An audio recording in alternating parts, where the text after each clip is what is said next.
তো এই ভিডিওটা হচ্ছে কিছুদিন আগের ভিডিও, কিছুদিন বলতে বেশ ভালো কিছুদিন আগে। বাড়িতে বৈশ্য সভা হওয়ার কথা, আচ্ছা। মানে হওয়ার কথা হয়েছিল, হ্যাঁ। বাট বৈশ্য সভা উপলক্ষে আমরা বাজার করবো ৩ জন হ্যাঁ মিলে। এটা দিলে তো আমার ভাই গিয়েছিল কপিয়াতে আমাদের উদয়পুরে, খুলছিলি। নিয়ে আসতে, উদয়পুরে গিয়েছিল। তো আসার সময় ভাইও দুপুরে বাড়ি থেকে কিছু খেয়ে যায়নি। আসার সময় আমরা যেদিন উদয়পুর থেকে বাড়িতে আসি ওই দিন সেরকম রান্না টান্না সেরকম ঝামেলা করে হালকা কিছু খাই।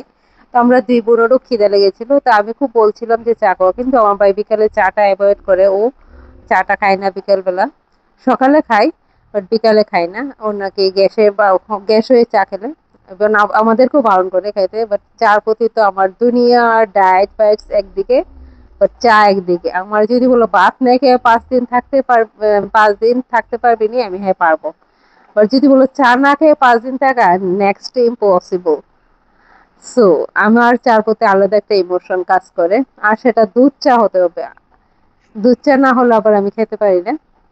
জানি আনহেলদি দুধ চা, বাট কত হেলদি হেলদি করব।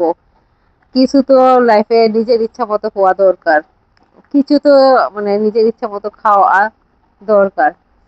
অনেক কিছু খেতে ইচ্ছে করে, হেলদি খাওয়ার চক্করে অনেক কিছু খাই না। হেলথ ইস্যু বা মোটা হয়ে যাওয়ার চিন্তা করে। তো আমি খাই না, আমার ওয়েট তাড়াতাড়ি গেইন করে।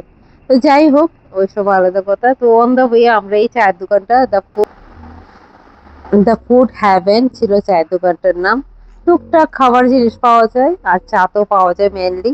আর অন দ্য ওয়ে না, সবাই বেশিরভাগ যখন লং জার্নি করে না, চাটা খেলে একটু রিলিফ ফিল করে।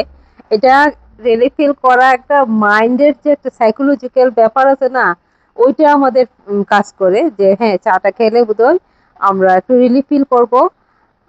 আদারওয়াইজ কিন্তু এটা সাইন্টিফিক্যালি যদি চিন্তা করো সেটা সেরকম না। বাট সাইকোলজিক্যালি চিন্তা করলে yes, this is this things works. হ্যাঁ। সো আমরা সবাই ওইভাবেই আমরা ভাবি। তো আমিও ভাবলাম যে আসার সময় একটু চাটা খেলে ভালো লাগবে, চল চা খাই।